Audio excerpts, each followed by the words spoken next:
Saya nak tunjukkan rumah yang saya transformasikan 50 hingga 70% keadaan seperti baru di rumah nombor 22 Jalan Delima 14, Taman Cahaya Masai. Rumah klien saya, Encik Fikri. Free renovation yang saya akan bagi brick wall fencing, carport fully tile.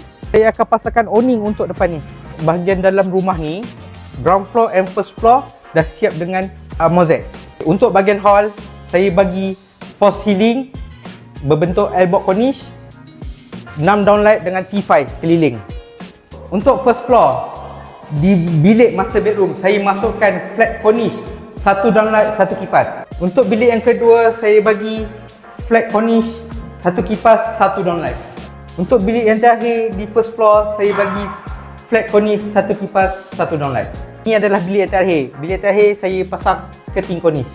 Di bahagian kitchen area, saya bagi 6x4 tabletop dengan sinki. Di bahagian ceiling, skirting cornice.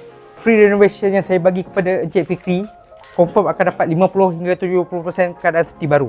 Jika berminat, set appointment dengan saya, Fikri. Layari myhomeland.my. Free renovation tanpa booking dan deposit. Ingat, jangan tersalah beri, nanti menyesal.